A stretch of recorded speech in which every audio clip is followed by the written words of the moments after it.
KG టమాటా ముక్కలు సన్నగా కోసాం కదా, కోసి దీంట్లో ఇట్లా గింజలు తీసేసి అన్నీ తీసేయాలి. గింజలు వేసుకుంటేనే బాగుంటుంది. ఇప్పుడు ఇవన్నీ దీనిలో వేసేస్తున్నా.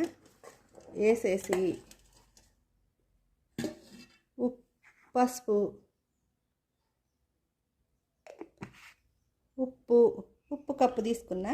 కారం కూడా దీంతో తీసుకుందా, కొంచెం వేసి బాగా పిసికి ఆరబెట్టాలి. ఇవి అటు ఇటు మ్యాష్ చేసా కదా, మ్యాష్ చేయంగా రసం వచ్చింది. ఈ రసాన్ని చింతపండులో పోస్తున్నా. ఈ 100 గ్రాముల చింతపండు అనమాట. చింతపండులో పెట్టి మూత పెట్టి రేపు ఉదయం ఎండలో వేస్తా. ఇప్పుడు వరకులు ఎండిపోయినాయి కదా, ఎండబెట్టా అనమాట ఒకరోజు మొత్తం అవి ముక్కలన్నీ.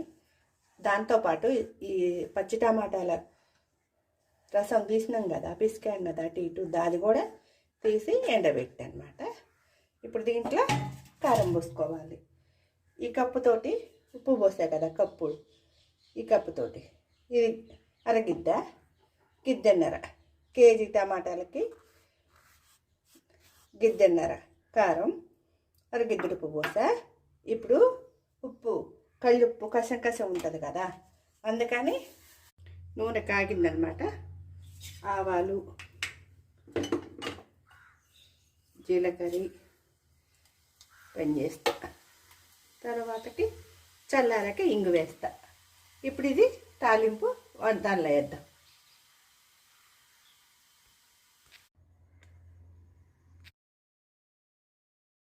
ఇప్పుడు అయింది. తాలింపు వేసి తిప్పటం ఇంకా పచ్చడి అన్నీ ముందే వేసేసాం కదా. కేజీ టమాటాలు, పావు కేజీ కాకరకాయ ముక్కలు. ఇప్పుడు చట్నీ రెడీ అయింది. అన్నం వేసుకొని తిందాం. సూపర్గా ఉంది.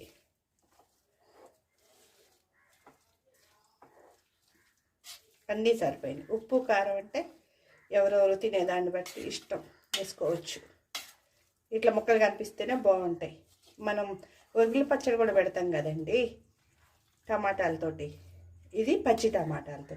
ఇప్పుడు ఇదిగో చూడండి, ఆయిల్ ఇట్లా మునిగేటట్టుంటే పచ్చడి అస్సలు పాడవదు. ఇప్పుడు పప్పులో పచ్చడి వేసుకొని నెయ్యి వేసుకొని తినాలి. సూపర్గా ఉంటుంది.